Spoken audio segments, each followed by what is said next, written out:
This is Everything Amateur, episode number 3. I'm Daniel Blair. Joining me, of course, is Greg Albertson of Game Moto, and it's going to be a fun show. We're going to cover a lot, actually. Something really cool, too. Team USA has made... They haven't made a formal announcement that I have seen as far as coming from like the team side, but all the riders individually have posted on social media. So I know who the riders are for Team USA that's going to France. We're going to cover that. We're going to talk about the SMX Next Championship, which of course there was 5 actual rounds, but they're all individual right now. And the finale, the 5th one, is the national championship round. That's how it's been since the beginning. But Greg and I will get into that, and we'll talk about if that needs to change and if that will change. And, of course, we'll talk about the World Minis. Greg and I were actually together at the World Minis. If you want to actually hear some extensive coverage of that, the Verb Moto guys on their on their YouTube, Greg and I were actually on that together on one of the episodes of that covering the World Minis, but we'll touch on it here since this is our audience. And you like that sound, Greg? We have our audience here on episode 3 of Everything Amateur. Yeah, it was nice. It's people are listening, so it was cool going to the World Mini and having people come up and kind of what we talked about. Just say, hey, it was cool listening to you guys talk about my kid or this or that or somebody we raced or somebody we know. So that was the goal, is to kind of just give some more exposure to the amateur scene. We're going to get into the World Minis last, but I just got to say one name. I just want to hear your reaction. Holland Russell. That's no longer he's past Tommy Doble status. He's a player. Hey, so what I've already had some people DM me some nicknames, but for me, hauling ass is that's the easy one, man. The dude was hauling ass at the World Minis, and you and I both knew about him coming in, but we got to see eyes on, and I watched one of his motos. I actually just watched him only, and I was like, dude, the guy didn't miss. And my only thought is if he could take the West Coast style of riding that he has and take that east. I mean, pretty dangerous moving forward in the B class, because that's a kid. I don't know a lot about him, but my first impression in person was, wow, damn, wow. Right, and that's the West Coast thing. Nobody from the West Coast is surprised at that, so they'd probably look at us like we're Yep. idiots. Like, how did you not know who this guy was? And same thing happens on the East with certain kids. I'm here in the middle, so I miss some of those East Coast kids too. And they're like, how do you not know that guy? And it's like I said, it's like ultimate is like showing up in August in Tennessee is kind of that's kind of what everybody's watching. Everybody stops scratching Yep. their head at that point and goes, "This is the guy." So it's unfortunate that it is the race that everybody looks at because there's only one of them, but it's reality. It is a reality. And you and I will be covering Everything Amateur more consistently once we get into the months of June and July. Mid-regional, post-regional, as we get closer to the ranch, we'll be able to break down all the classes individually and talk about way more riders than the ones we're talking about here tonight. It will be a little bit top-heavy in names because, of course, we'll talk about Team USA. There's about 8 or 9, maybe 10 kids on that team. You and I know them all very well. And then, of course, SMX Next had their championship. Let's start there, actually. So my first thought is, Greg, obviously, on the Club MX side of things, it was very rewarding to see Alexander Federtoff win that race and win that championship. He has been the fastest guy most of the year. He was fastest in qualifying, I think. Now, well, he wasn't fastest there. Gordon did get him in qualifying there, but he was 3 of the 5 rounds. He was the fastest in qualifying, and he does get the win there. But my thought, Greg, is we've seen this thing now for a couple of years. It started out as a project. Now it's so legitimate that it's time to put together a championship. And my reasoning is, you want these kids to go into the pros knowing that every round counts for the overall, and it's not a one night, give it everything you have, go for broke, which amateur racing is that a lot of the time. It's time to treat these kids like young pros, in my opinion, or maybe you disagree, but that's my take on SMX Next.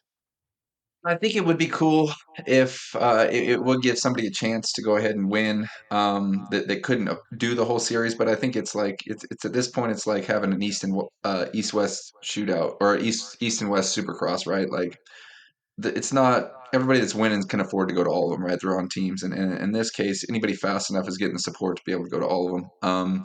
So yeah, it would be nice to see that. It would be rewarding. I know you had figured up the points. I don't know where that really ends up, but we were able to see Timmerman would have won Timmerman would it. have got it. Okay, he would be Barely. Federtoff. He 2 points over Landon Gordon. It would have been a 2-point championship victory. And if Jessen Turner stayed up and got third, it would have been a tie, and Gordon actually would have won the championship with the tiebreaker because he did win 2 and Timmerman won 1. But no, Enzo would have won the accumulated points championship if they had it. Okay, I did, and I don't know. I didn't do the research, and I know you did a lot on this, but how many of the top 6, 7, 8 had attended all of the rounds. Well, most of them did, but a couple didn't due to injury. Cade Johnson missed one due to injury. He obviously won a round two. He won the Mutter. Tiger Wood missed the first. He missed a couple of them, but also did good. He got a third and one and a fifth and one. But for the most part, the top 10 did all of them outside of injury. They weren't not there because of anything other than an injury. It wasn't like they couldn't make it or they weren't invited. So we are at a place now where the top 10 to 12, we're at every single one, or we're capable of going to every single one, if that's the question you're asking. Yeah, that was so. I mean, because if it was going to keep somebody, maybe they couldn't afford to go. But that our sports just it's got to the point where it is so expensive, and if you are that fast, you're probably getting the support to go ahead and go to all of them. So that was my only kind of question. I'm maybe I'm trying to play devil's advocate, but yeah, I think the right thing to do and where the series is and where how the sport is that it needs to be an entire series, especially unless they up the rounds. But if they keep the same amount of rounds there is right now, it's not. I don't think it's overly extensive. How many rounds were there? Six. Five, five. Five. So yeah, I mean, you can figure out how to get to 5 rounds, right? If there was maybe 10 rounds, that Right, makes right. things a little tougher, and maybe at that case you do, you could do some drop rounds if they did go to a full series. I don't know. Is this something that is going to become a maybe more of what the 250 class was initially supposed to be? You know what I mean? Wow. Maybe that's what it becomes. Hey, I mean, what if they, and this is just for fun, obviously we're incorporating some pro talk here, but I know all the amateur families listening obviously like the pro stuff too. That's where they want to be. What if the 250 class someday went to a national 17 round class and the SMX next program became East and West? I'd be down for that. I don't know about you, but that'd be cool. I'd like that. Yeah, you could cap the age at 21 years old or 20 or whatever it may be, and I like that idea. But then it just I don't know the right answer to that. I do like that, but at the end of the day, it is an amateur thing. But we've seen riders come back. I think one who was slated to maybe do. Oh, Davies was slated to go again, possibly. Before he moved up. So it's going to get to the point where these kids are on TV. It shows the whole main event. They make it part of the program. They're in front of the eyes. So it's going to be to the point where these guys are making salaries. At the end of the day, if it's Yep. how hard can they spend less money and get exposure? Can these sponsors get exposure by Wow. spending Yeah. less money? And that's really what happened in the 250 class, right? Like when Ricky and Jared, it started with Jerry McGrath when he was winning. It was like you're not going to get somebody to beat him, and then we went through these runs with Ricky and James, and it's just like, okay, the only way we're going to get winning exposure is to go to the 250 class, right? And I think Hmm. that's when you started seeing the 250 guys. It wasn't now they're getting to be 25, 26, and they're still on the 250, and now it's not uncommon to see guys in their late 20s and even early 30s on the 250 class. So that's what drove that. So Yeah, you're maybe right. this turns it into a second class. I could definitely see that, or a third class. Like I said, what I think the 250 East and West was intended to be is that stepping stone. Right. Okay. So, wow. I mean, okay. What does that do to the class then? Would you consider it? Because to me, if you do go championship and it actually gets that kind of representation, at least on screen, now you are talking about amateur kids, but are they really amateur kids? Do they become a third class of the pro class?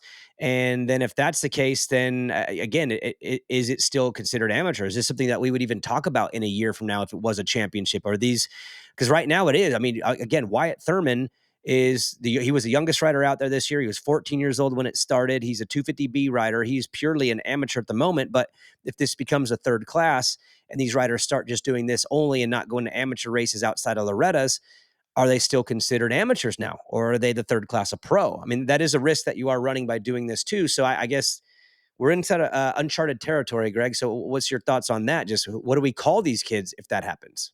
I think you got to make them go to the A class. I think it can't be an A B thing. I think that's completely ridiculous. I do think now we talk about Wyatt Thurman. How many injuries did we see out of Wyatt? You know what I mean?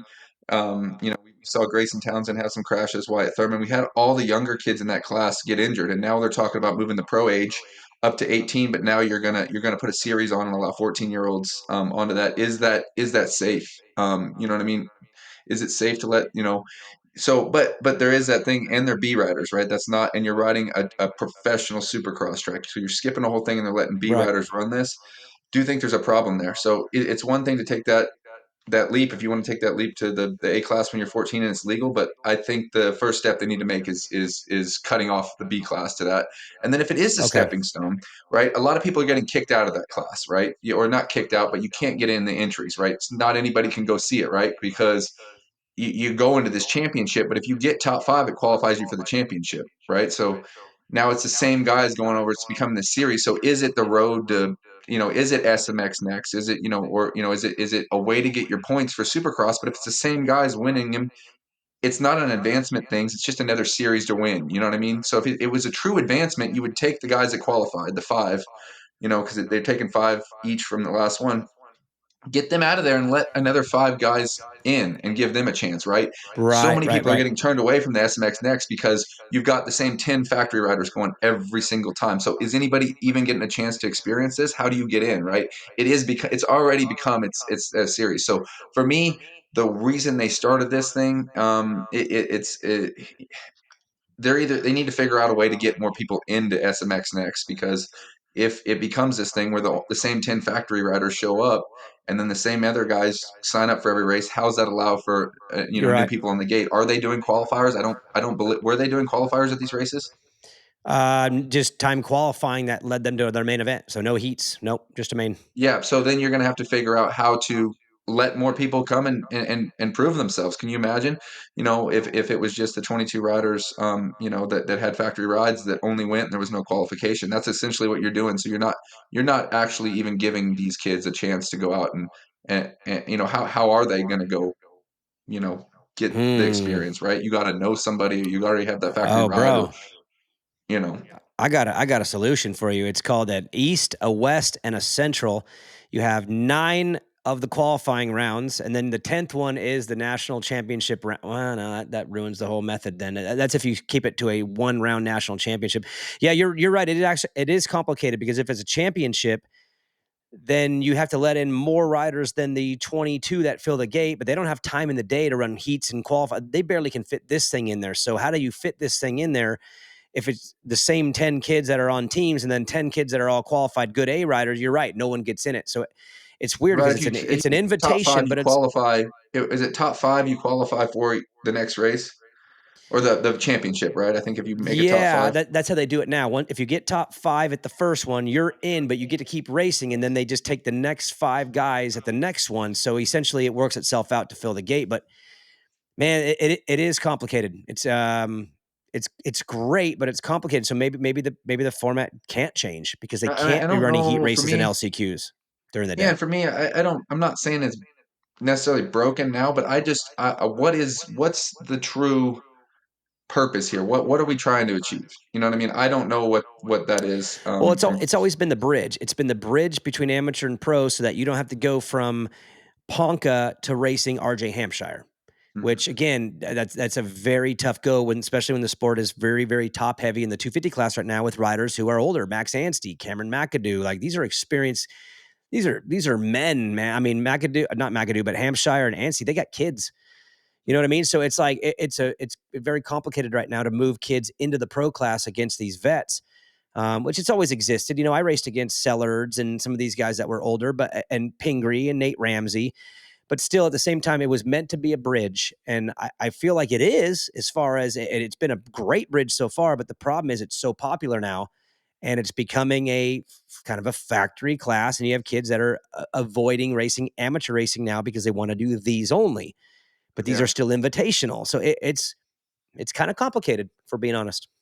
yeah, and there's no like advancement rule. Like if Enzo wanted to come back and run it again, there's nothing Well, that's stopping him from doing well, that. why And wouldn't he? there I needs to mean, be something.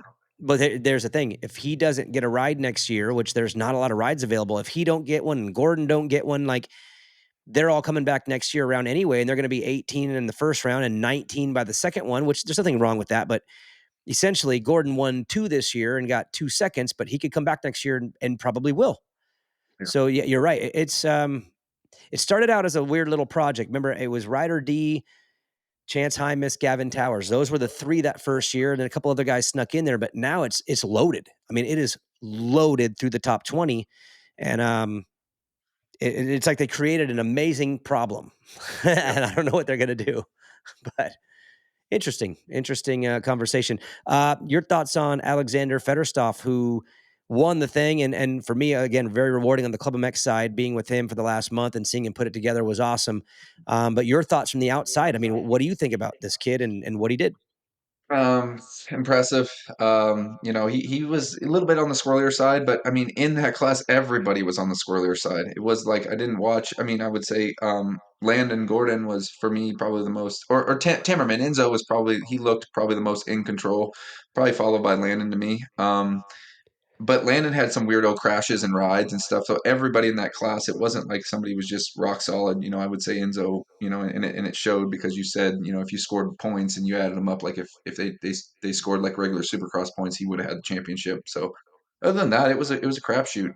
But as far as that race goes, man, it was cool to see Federstoff, win one after he was so close. It was cool to see, you come off and you come into the program, and that's kind of been your gig the last few years is that you put the magic touch on the futures riders, and Dude, you got hey, it's like I did. I got my third straight just title, man. This one I literally walked on site and like a month later got a championship. Because I got the Cochrane one, I got the Davies one, I got this one. This one was not deserved by me at all. But you're right. I lucked into it. On the resume, it says three straight. So, yep. So that's cool that's for funny. you. It's cool to see the club guys. Like I said, I was mentioning, I watched the series against all odds, and what a cool story, and what putting that team together, and it's cool to be the underdog like that, and come in and do the things they're doing. So very entertaining for me to watch that. Also having a facility, we do things a little bit different. We're a little bit more on the amateur end here, but it's definitely something for us to aspire to. You know what I mean? To build in our program, that we've definitely got stuff like that. So it's cool to have, colleagues in this, what would you call you and Brandon, and colleagues, and really just, it honestly gives me motivation, and it excites me to see, you guys doing what we do, and kind of give me some motivation to, get into that side, more into that pro side. Yeah, And as we're and doing this year with some bigger bike riders, like Max Shane, but who will eventually go into that program next year. yep, that is cool. I didn't even think about it that way, but I mean, we're kind of covering the board here between you are the 50 guru on the planet. Club has definitely done a great job, especially at the top end of amateurs, getting these kids ready. I mean, we had Jessen Turner. I mean, he almost got second or almost got third. He was battling Gordon there, had a crash, got six. Malinowski had a rough night, but he's been great this year, almost won one too. So Club's done a great job. This again is all before I got here. I've integrated in over the last month or so, but they've done a great job at the very top of amateur racing, getting these kids ready for futures and I mean, obviously, when they're riding with the pros every day, like I mean, they're riding with Schock and Volan and Jason Anderson, who was here all year. So they've really gotten to tap into that on that very top end of amateur again, where you have been the 50 guru, and you've helped me over the last few years. Again, working for KTM with the signing of Beckham Smith and Talon Rogers, and now Bryson Smith. It's just cool that you and I actually are covering the entire board here. And with that said, how are things going at Game? What's it looking like for the Loretta prep? I mean, you kill it every year, but obviously because of the demand, you have to make some adjustments and changes. What is the summer looking like for you? It's cool. We got some cool things in store. Not some, some stuff that maybe is not quite nailed down. We're getting together our Loretta's, our roster right now for that. So if somebody's listening and they want to get a hold of us, we're not going to have some open sign up, but everybody's welcome to call. And if it's a good fit, we'd love to have you. But that's kind of the process we're going. We're taking deposits for that, and kind of, it's about building a culture here. And I've been doing this long enough. We know, what families get along, what families this is a good environment for, and how they can come together. And that's a huge thing, is just that camaraderie. And it's tough when you're racing against direct competition, but it's cool to work together because for example, like one of your guys, Brady Olson, great family. We had talked at Minios, or sorry, World Mini, a little bit about him coming out. We got some other highly competitive kids in that class, and they're buddies. And Kane Bolasina said, I said, hey, you got the option. They want to come in and do some of this camp. You're sending them that way because obviously we've created a pretty good condition for that. And I ran it by them. He goes, "Oh, awesome! I'd want that. Because they get along so good, and they can push each other, and they can be cool about it, right? And not be bitter. And that's hard with the 50 parents. But it's funny. We talked about, I am the 50 guru, but having Kane come to the big bikes, and Max, and having that that success in the B class last year, the success in the B class with Grayson Townsend. I think I get Yep. call. I'm getting a lot more big bike calls this year, and it's like, didn't know you guys really could work with big bikes. And it's just like, for me, the little bikes are easy because you have families and you have parents. You've got a built-in team. Yep. And a lot of these teenagers, you don't have that, right? They just have them, and they're in this place where they're lost and they haven't learned to work hard yet, or they haven't really had those ethics instilled by their parents, and you're just fighting an uphill battle. So, obviously, it's all, whether it's 50s or it's big bikes, it's all doing the same thing. It's just checking the boxes, right? And so it'll be fun. And obviously, we get that crowd for the Lorettas. We get a fast crowd, just because of the track. But going into this summer, I think our big bike crowd look a lot different, and because of the success of those two riders over the spring. Awesome, awesome. Let's move on from SMX next and talk about Team USA again. There wasn't, at least I haven't seen like an official announcement, but all of a sudden I get on Instagram and it's like boom, boom, boom, and it just starts popping off with all the names. And we both knew some of the names going in that were probably getting it. Again, it's an invite process. You kind of hear rumors like he might be in, he might be out. We don't know yet. And then officially, Instagram obviously tells us everything, right, Greg? That's when we find out. So I did get the official list. I'll run this list by you so you can hear the names that are going to France. I actually looked up the track, and pretty fair track, I'd say. When they go to like a gnarly sand track, it's like, man, that's tough, man. 'Cause some of those European kids, man, they are incredible on that stuff. I mean, they're as fast as 250B riders on 85s in that stuff. So it's really hard for us. But this track, Greg, I don't know if you've looked into it. This track in France, it seems pretty fair to me. But here's the names: it's Cannon Zabanik, Levi Geis, Rayson Kyler, Gage Brown, Easton Graves, Colt Martin, Maddox Timmerman, Jackson Vick, Brady Olson, and Tristan Pruitt. That is the makeup that the list that I was able to put together. Let's start at the younger stage. You don't call it the bottom because again, Cannon Zabanek, you would never say this dude's at the bottom. This kid is a freaking ripper in amateurs. But what do you think on Cannon Zabanek, Levi Geis, and Rayson Kyler being the 65 representatives for Team USA? I think that's awesome. Here's the cool thing. I don't know what Cobra looks like over there. That was my question. As far We as got we got Cobras on here. support goes, because it's an American company, so I would assume a lot of their competitions on KTM's. And as we've talked about, right now the Cobra is a superior bike. It's faster. It's hands down the best 65. So we're sending three kids on Cobra 65s, which is pretty cool. I want to start with Racing Kyler, like unreal. She's really come on in the last few months over the spring. Obviously, she's already been there, but she's really had some stellar rides at the Abe. A complete mud race, and it was a battle of attrition, and she cleaned house on all the boys there. So that's everybody you can look and say, oh well, sometimes politics or this or that, or maybe she got picked because she's a girl. No, she's been up there. Levi Geist, showed to be, after the spring nationals, him and Beckham Smith were almost 1-2 and everything, so clear favorites. And then over the past years, Cannon Zabanek's been, he was the one that he got two championships at Loretta's last year on the 65. Hurt over so that seems like kind of a no brainer choices. I know Beckham was picked. His mother's pregnant, so they're due around that time. So they definitely, to turn it down, and get on everybody going. I wanted to go into that, like the Yeah, yeah, oh, expense yeah. to go over there, right? This is all on the families. You're not getting any. Doesn't sound like anything subsidized. It's a very very expensive trip, and it's also pretty close into Loretta's prep. So good on all these guys for going over there, choosing to go over there. And it's obvious it's not possible for everybody, but it was cool to see, this talent of a team being able to go, with the financial, spin that it is to get over there and do this for your country. Yeah, it is really cool. Some of these names are now going multiple times too. I'll get to Easton Graves here in a second, but no, I'm excited. About my question back, yeah, what was or to you would have been the Cobra thing. So is this a? Do they ship them over there? Do they have Cobras over there already? I mean, I don't know the makeup of Cobra's international web, but I mean, what's the move there? You think?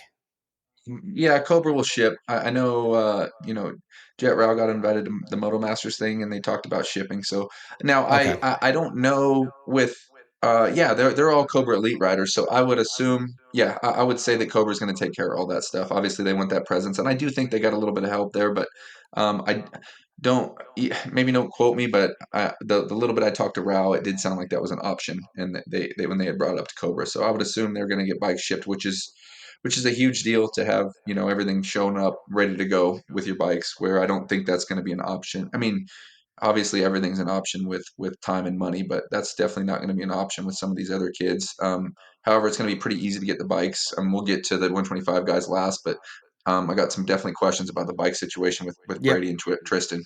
I do too. I do too.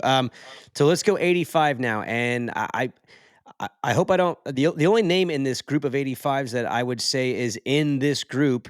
Um, well, let me list the names first. It's Gage Brown, Easton Graves, Colt Martin, Maddox Timmerman, Jackson Vick. That's 5 of them. And if you look at the AMA 13 age group, Tace Morgan is another name that is always in that group. He's one of the better kids in that age group. But I mean, we're talking about sending the most elite kids of the AMA 13 class. Like those kids are all. I mean, Nolan Ford is another one that would be in there that's not on this list. But you put Nolan in there, you put Tace in there. I mean, we're talking about the top of AMA 13, and I'm excited just to see how they do. I mean, represent boys. That's a nasty group of 85 riders right there, Greg.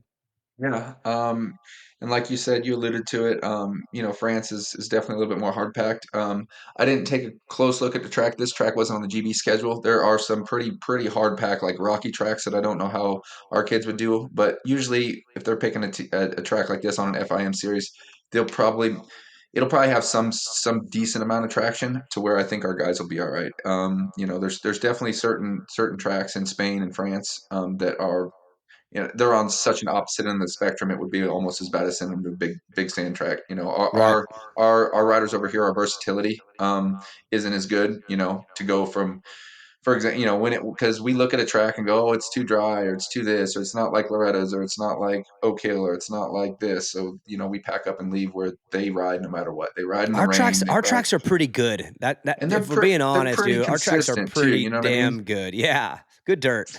So there's not a lot of variation. I mean, even between like Southwick isn't that sandy, but let's take Southwick out of the equation. If we look at all of our tracks, there's not a ton of variation. In our tracks, we think we think Washougal's slick, and I'll promise you, after living in Europe for 10 months, it's not slick. No, it's good slick, and Southwick is good sand. They Yeah, have bad it's got a slick and base. bad, There, yeah, yeah. yeah. They have bad sand and bad slick. Ours are pretty good. Let's go through these names really quickly individually. Gage Brown. I mean, hanging on for dear life size wise, man. He's tall in that 85, but at the same time, he has found his groove this year, dude, on absolute rails. And I'm happy for him to get this chance again. Good kid, good family. Your thoughts on Gage Brown? And again, all these kids, mini senior kids going to Loretta's, like a couple weeks after this, Gage would be one of the favorites to win the mini senior stuff if he stays in that class. So, your thoughts on Gage? Gage had a great spring. I'm not bothered by his size. He's so light. He's skinny as a rail. I think that's a bigger issue, and he's healthy skinny too. I don't think he's trying to stay skinny. I think that's just his buildup. The other thing I look at is when kids are trying to stay on a bike and they're purposely trying to stay skinny, they get a little weak. Yeah. They get injury prone. I don't think that's Gage's case. So I don't think his size hinders him at all, just because his natural weight is low. So I look, man, it's so hard to say what any of these guys are going to do. I'd like to talk a little bit about Maddox Timmerman next, and I'll let you go and jump in afterwards. But I mean, Yep. it's for me, it's got to be an advantage. His parents are from Belgium. His grandpa is from Belgium, so to go over there and kind of have some kind of I'm sure they got some relationships over there already, to go over there and kind of feel a little bit more at home, and have you know a lot of these other parents might be their first time over to Europe, so they're going to be looking at the road signs. They're going to be dealing with this and that, and it's not going to be a big thing for the Timmermans to go over there. They're going to feel right at home, so I think that's going to really be an asset for us to have the Timmermans over there. I'll just pick up on Maddox there. I'm just proud of him this year, and the way he's racing, the way he's riding, and seeing his name on this list is cool too. Just he's a great kid, man. And we talked about it in the last show. Just due to the budget constraints with KTM and everything that happened there, he was one of the kids that when you look at that list, you're like, man, he is going to come back on fire, and he's done just that. And his family, great family. Obviously, I'm a big Mika Metals guy. I love Mika Metals, and so I have a relationship with the family there. Enzo, we just talked about, that's his cousin, Enzo Timmerman, who would have won the championship in the SMX Next program if there was one. So congratulations to the entire family. But to Maddox individually, Greg, he's done exactly what he needed to do this year, which is catch fire. From what I understand, he's riding great locally too. And when you race locally in California, you're racing against all the same people all the time. You're racing against Dane Pappas, you're racing against Nolan Ford, Alex Campili, like all these kids, Aiden Steinberger, they're all together all the time. And from what I understand, Maddox has taken it. He's taken it to these dudes and battling every race locally, regionally, nationally, and now it'll be globally. So I'm with you on Maddox for the reasons you said, but also just personally glad to see the year he's having and to be rewarded like this. And I think he's going to do good there too. He's a big game racer, man. When the lights are on, I remember racing Evan, my son, racing against him at Monster Cup on 50s. He was an AMA 7, and the AMA 8s were loaded, and he won that race as an AMA 7 on the Husky 50. Okay. So he elevates in big moments, and this would be one for him. So I wouldn't be shocked if Maddox does some great stuff over there. So that's my thoughts on him. Let's move to Easton Graves. Again, Easton Graves is okay. So here's the situation with him is he's on a 2-year contract with the KTM group. And, I talked to his dad a lot about just strategizing and making decisions based on your contract, because I think you have to. When you're on a 2-year deal, the final year of the deal, you really got to show out because you're trying to build leverage for the future on making sure that your value is high. But on the first of a 2-year deal, you get to play around with the calendar a little bit more and do more creative things because it's more about development. And so for him, of course, going to Loretta's is very important, but going to this race right before, not an issue. They want to go, they want the experience, they want to go for it. And again, he's on the first of a 2-year deal. So Greg, for him specifically with his contract situation, I think it's smart to go over there and take in these experiences where the pressure isn't on contract wise. Where next year he might have a decision to make. He'll be on a super mini. So does he go back to an 85 to go over there? Does he risk that right before Loretta's? Next year would be the year where you maybe make the decision and you have to think about it. But this year was no brainer. I mean, absolutely go. He fits the bike perfectly. Like he's still on the 85s. Like just go. And that's what they're doing. Yeah, yeah, I would say that's great advice. I think go if you can, right? Like the financially, let's say like you got flights, and if you want to you want to do it, say mom, dad, and kid want to go up, you're close to 5 grand in flights right there. You're 5 grand in flights. That's not hotels. If you want to do it comfortably and you want to get over there, you might be looking at spending 8 to 10 grand, right? I've heard this thing is a 10 to 15 range depending on how you do it. Okay, You're 10 to 10 on the 15. minimum, 15 on the maximum. That's kind of what you're looking at. Okay, so if it's a this or that, not a this and that, then that's a real decision. You know what I mean? Because some people are really struggling to get an Yep. extra practice bike to try to get through the summer, and when you look at $15,000 being 2 motorcycles, or tightening up the program, or this or that, or maybe you can't afford to go to a training facility in the month. Like what we do here is expensive. What you guys do at club is expensive. If it's I feel like anybody that could go that's a this and that, then you have to go. If it's this Yep. or that, then you really have to go and sit there. And financially, you don't know where a lot of these guys are, but if finances aren't an issue, then I think no matter what, yeah, it's a great race to go to. There. There's not a lot to think about. I think Yep. the situation is the biggest thing to think about here. Yep. And it can be pricey, but it is a great experience. And again, I think it's cool for these kids too. Don't you agree? Like to get picked, to get to be able to do the announcement, to go there as a team. I mean, you race against all these kids all the time, but now you get to go as teammates and take on the world together. I think there's a great experience in that. So I'm with you on that. If you can, you got to, right? Like it's just, Yes, there's yes. more to it, especially for the kids themselves. I think they really dig it. And the kids that have done it in the past, like, even the ones that have done bad because of bike issues or crashes, they always come home and go, man, it was worth it. I haven't really Yep, heard yep. anyone say it wasn't yet. So And maybe that's something in the years, we could maybe get something. I mean, I think it would be something cool where I mean, there's no, as far as I can see, it's something that I would donate to, or I would contribute to try to oh, I help, would too. fundraise on this. But I don't know if, that it seems like something maybe easy to set up, but maybe that's something that we might need to get on in the future, Well, because it maybe doesn't you look like there's any help. How about this? How about next year? We'll just punch it in for next year. We'll do something. We'll start early and get everyone to contribute and help if in any way. Obviously, think about it. There's how many kids on this? Like 10 kids on this. 10. I Yeah. mean, we're looking at 125 to 150, $150,000 Yeah, roughly but to even if send you all could these chop that kids. in half, you know what I mean? If you could, if it Yes, was just the flights, that 5,000 flight, you know what I mean? yes, That's a huge deal. yep. To be able to just, I buckle like it. down and help out that way. Well, let's do that. So Let's we'll put our names in to help organize that a little bit because I think that would be great for these kids. Next one on the list is Colt Martin. So he didn't race the spring nationals, but I know that before that he was on rails. Obviously, an always fast kid. Saw his name pop up. You know them pretty well, so your thoughts on him again coming out of spring nationals, getting into the regional season, and then seeing his name on this list representing Team USA. yeah, so I mean, he's been riding so good through the winter. Everything before spring nationals, dealing with some injury things, some slight issues that he dealt with a little bit last year too, but was able to overcome. So I know he was super excited to go, and he's taking it very seriously. So I guess the big question mark is just it's we know where he left off, and it's if he can get back to his form where he was when he left off, then I think man, then you know I don't think there's a weak link on that 85 team. That's extremely strong.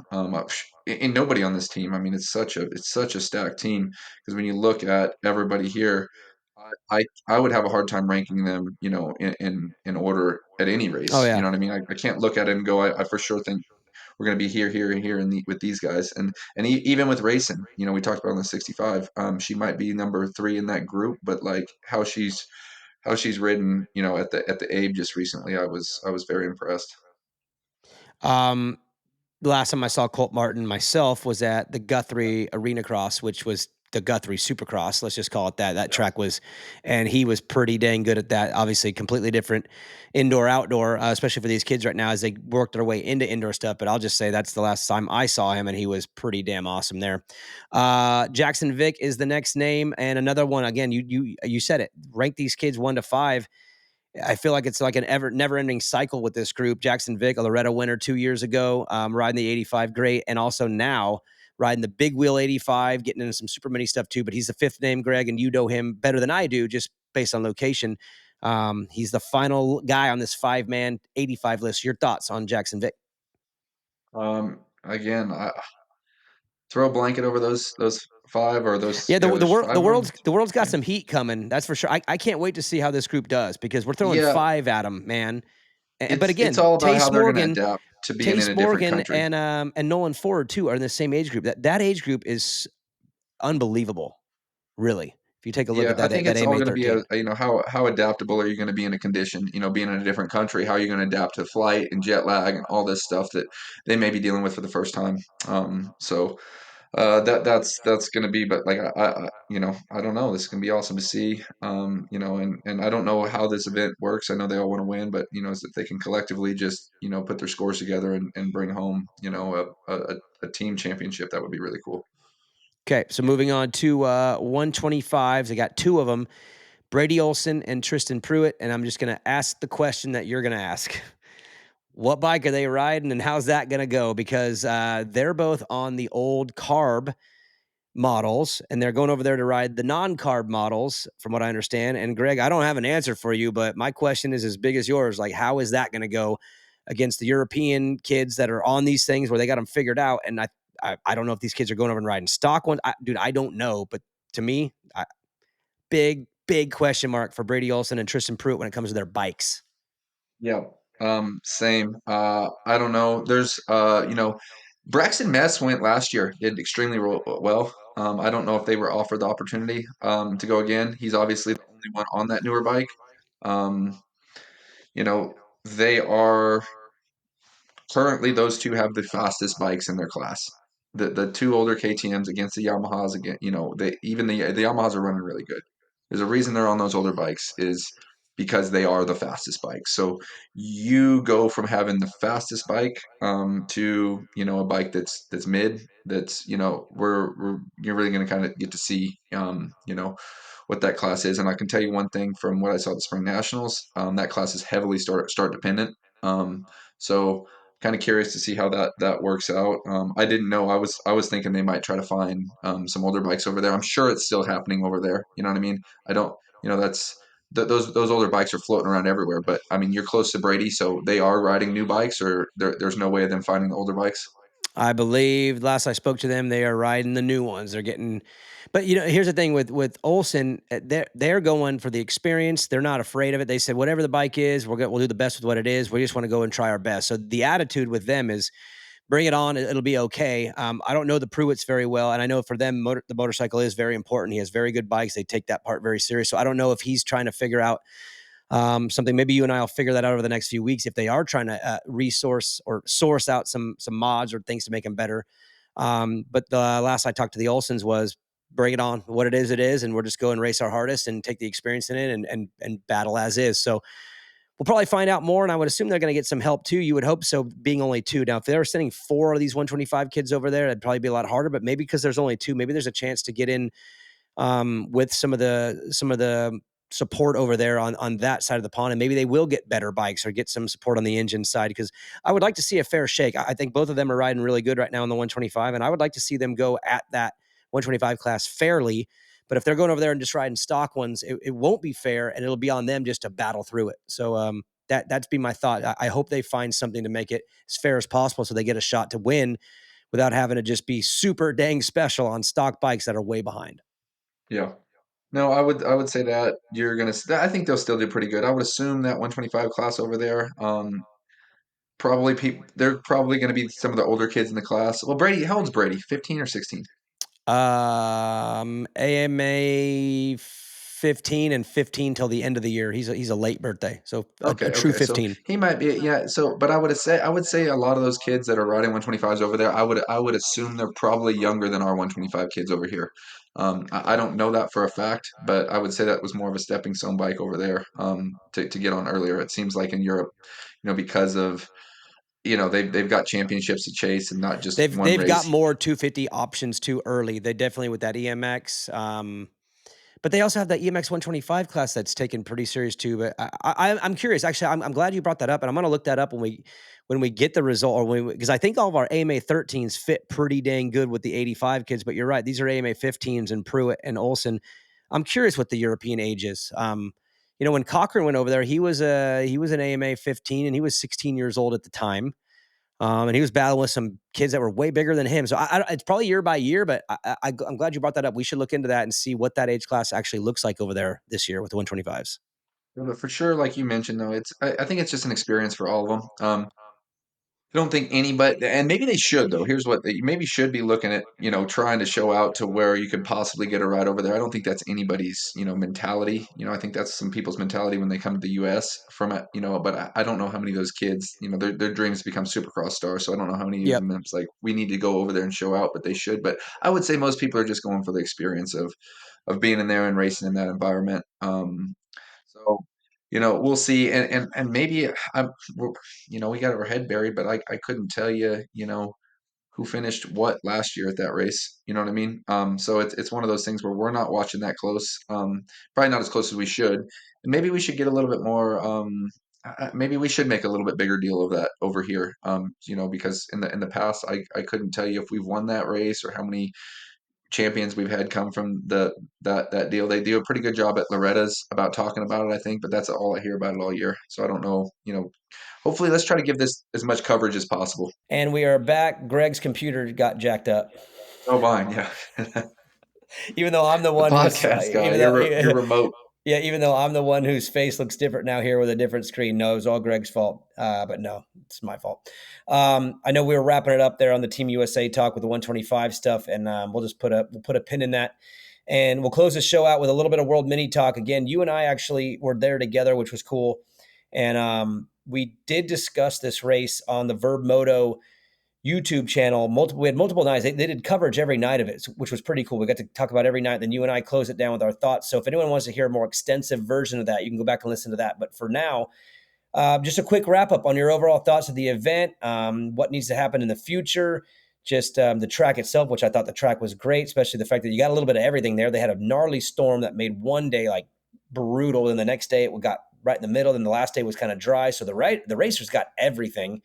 But just your overall thoughts of World Mini after now being home. And by the way, I did get sick that weekend, and I came home and had a rough week. You knew I was feeling bad there at the end. I did come home. Did you get anything, or were you fine? I was good. I fueled up that last night. It was all good to go.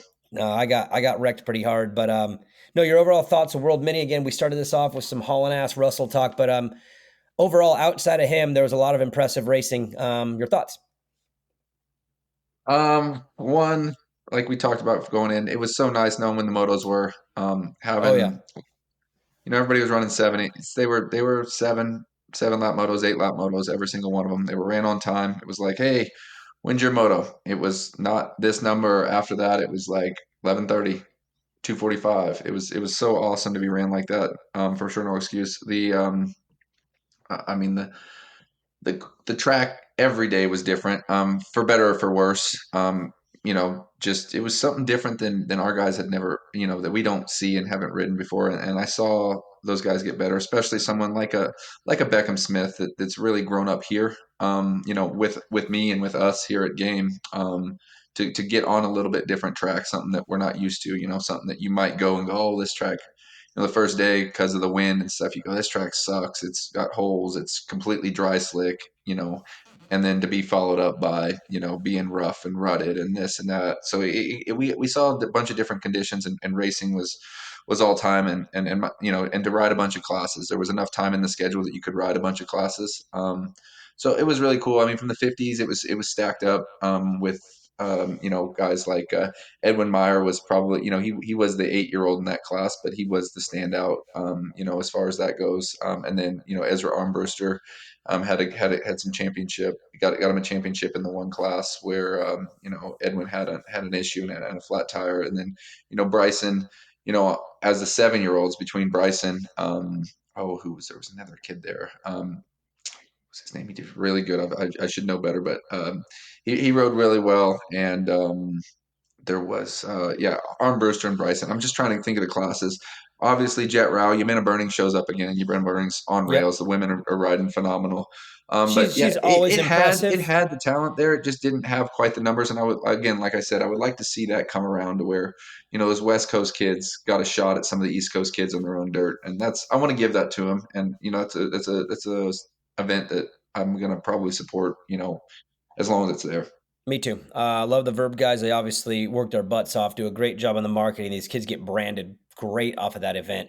And I had never met the dude that runs RMX. I'd never met him before, and the reputation it was met. I could say that again. Great job with the track. Love that guy. I mean, I've heard only positive things, of course, from like Dave Geek, who comes out of that series. A lot of good kids come out of racing that guy's tracks and series. That's Gary. It was bro. How do you say his last name? Bro, Yep. I've heard nothing but positive things, and then I get there, I meet him, and then I see the track. I'm like, yeah, I get why this place gets a lot of credit for the talent that it produces out there.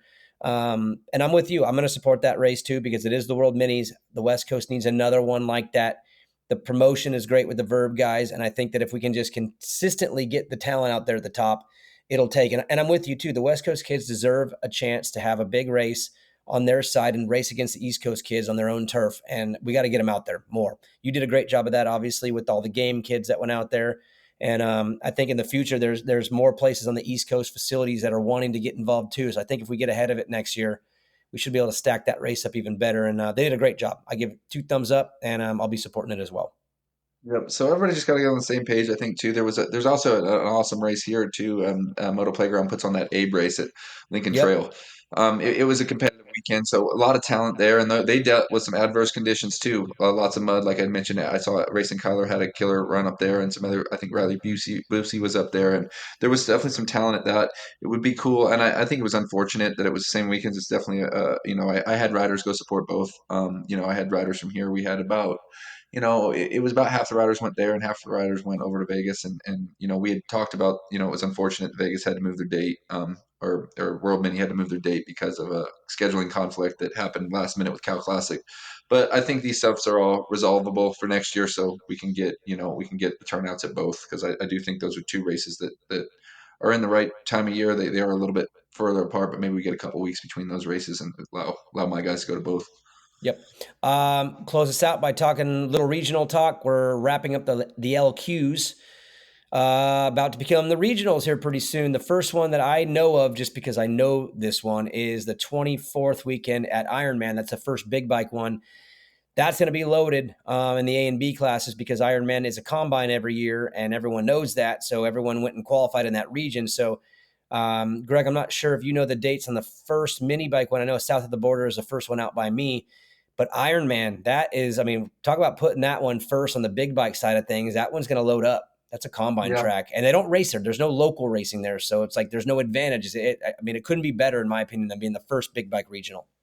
Yeah, it's probably going to be pretty stacked. I don't think it's as bad as the mini bike ones. The mini bike ones get a little bit crazy. All the parents, I mean, you deal with them. I deal with them. They're a little crazier. They'll go hit 4 regionals or 3 regionals or whatever. The big bike guys kind of they know like I'm going to hit my 2 regions and I'm done for the most part. As You know I've what I done, mean? it's been about 2 regions for the big bikes, and I've heard 3 to 4 on the minis. Yeah, so I think it's those mini And you bike ones. They hate did a good that. job You hate of that. I stacking. I know. think the maybe the most competitive ones not against each other. So like Three Palms and I think the one southeast and stuff. So it's always the mini bike ones that get a little crazier. The big bike ones are just the big bike ones. The guys you breeze in, you know you've been there. It's like there's no I'm trying to make it to Loretta's. You know you're going. You know you just know. You know you're just stamping your ticket and you're going to put in the work. Where that But mini bike one you're not a is big chaotic. fan of too many regionals, right? I mean, I feel like you're not a I big. think it's stupid. Why? Tell us. Tell us.